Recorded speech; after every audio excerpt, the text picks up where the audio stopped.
First, let me say the topic of this panel is rarely discussed in the United States except among real left-wingers, because to us it's inconceivable that we're going to give up much sovereignty to anybody. And one reason for that is that I think we have different concepts of sovereignty in a sense. I think in Europe you think of sovereignty as inhering in governments. And therefore you talk about whether some sovereignty ought to be given to Brussels in the context of the European Union or kept with the nation state. In America, I'm sovereign. Danny is sovereign. The people are sovereign. So when you talk about transferring sovereignty, it's not from government to supranational entity. It's away from us. And personally, I consider myself a free man in a free country, and I intend to keep it that way. Second, I think the issue of global governance is fundamentally a European issue. I think African countries, South American countries, Asian countries couldn't care less about global governance. And I think that one of the reasons for that is the European experience with the European Union. And having gotten together and transferred a little of your sovereignty to Brussels, a lot of this thinking, which some in America subscribe to, is that you'll get the rest of the world to transfer some of their sovereignty to some other place. And that's why I think the debate over global governance, the context of the discussion between Europe and the United States, is fraught with problems for the future. Because the way in which many Europeans see global governance and the creation of the supranational state of the European Union, or whatever it turns out to be, reflects the way they approach problems in the European Union. And I would say that there are four characteristics of the way the European Union deals with much of its internal governance and its views toward the rest of the world. And these four characteristics are: the European Union is legalistic, it's statist, it's elitist, and it's passive with respect to problems. Passive almost to the point of pacifism.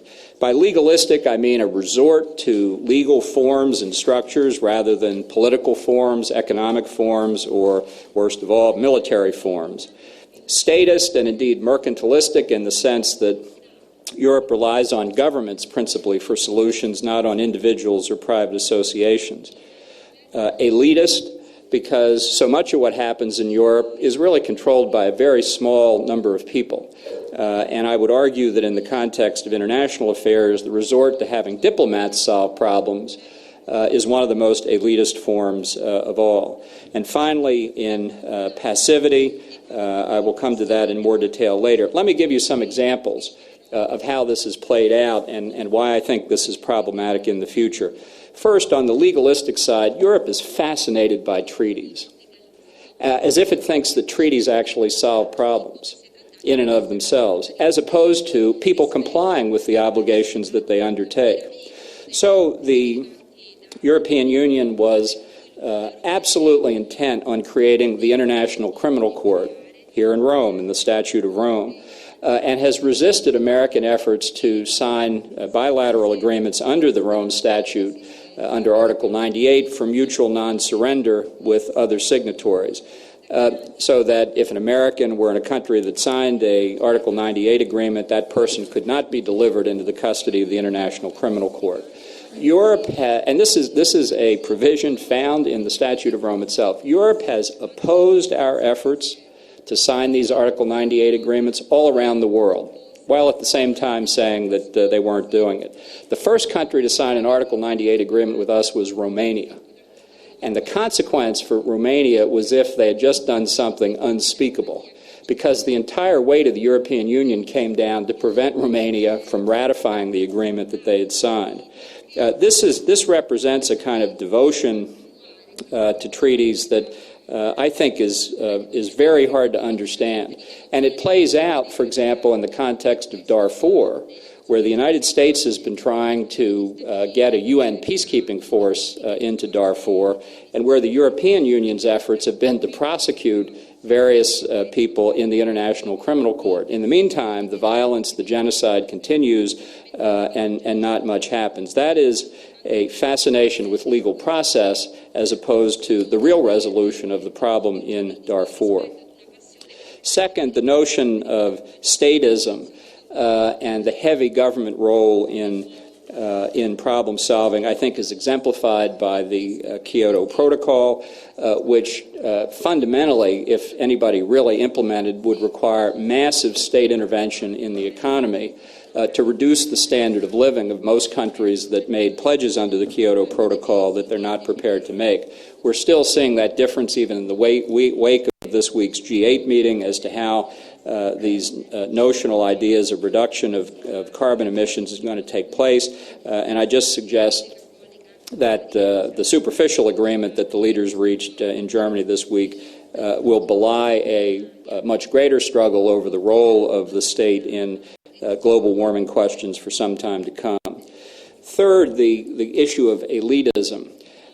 I can't argue that the only real form of legitimacy is action by government officials who are directly elected by real people, because government is too big and too complicated for that. But there does come a point where the exercise of governmental power is so attenuated, so distant from the voter, that in my view it becomes essentially uncontrollable by the people. And I think in the least transparent form of the exercise of that kind of power, we see it in much of international diplomacy, which seeks to enforce norms against countries in areas that are fundamentally issues that should be matters of national policy and not international policy. And Europe, which has, in so many respects in the European Union, transferred authority to Brussels, is in the business across the board of trying to transfer other kinds of authority as well. For example, let's take the death penalty. I can't imagine a subject of a greater debate in the United States. States are repealing the death penalty. States are adding the death penalty. We debate it at the national level constantly. It is a classic example of democracy at work. And yet the European Union, beginning over 15 years ago, has sought to make the death penalty illegitimate through the UN system. The UN system should have nothing to do with the death penalty. This is a question of democratic free choice in member governments of the UN. This example of the death penalty applies in a range of other areas as well. Take the question of abortion. Again, an extraordinarily intensely debated issue in the United States, which we are constantly fighting in international organizations as we bicker about phrases in declarations over things called reproductive services and other buzzwords that mean something only to those who recognize that we're talking about ways of endorsing or financing abortion services internationally. Take the question of gun control, where people, especially from Europe, have attempted to use the argument about the transfer of weapons in international conflicts into a way to impose domestic gun control restrictions, particularly on the United States. I had a personal experience in this regard at the beginning of this administration where I said in a conference in New York on small arms and light weapons that we weren't going to agree to any provision in the final declaration that contravened the American Constitution. And this was regarded as wildly radical and unfair to the whole notion of international obligation. I could go on at length on this subject, but norming through diplomacy, which is, I think, a fundamentally attenuated means of trying to create domestic policy, is something that we're going to face more and more in the future. And then finally, the passivity of the European Union.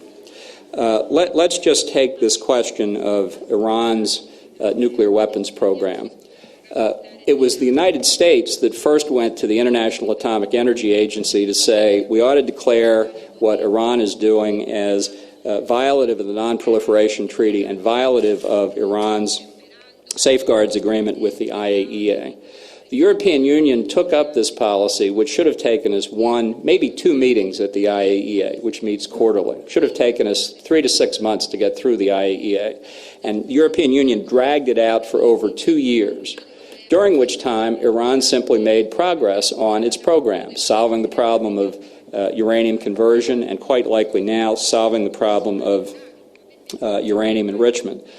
even then, in the Security Council of the United Nations, after the Council mandatorily under Chapter 7 required Iran to give up its uranium enrichment program, imposed sanctions in 2 separate resolutions, the European Union is still trying to negotiate with Iran.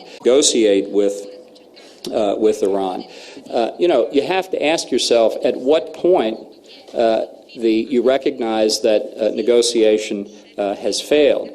For over 4 years, Europe has tried to negotiate, and all the while that has given Iran the one thing that it could not buy for love or money, and that's time. Time is not on our side when it comes to nuclear proliferation, and Iran has gotten just about all the time that it has needed. So I think to the extent that you look for international decision-making to resolve problems like nuclear proliferation, the Iran case has showed that the IAEA, the Nuclear Non-Proliferation Treaty, and the Security Council of the United Nations have all failed. Hardly a good advertisement for global governance.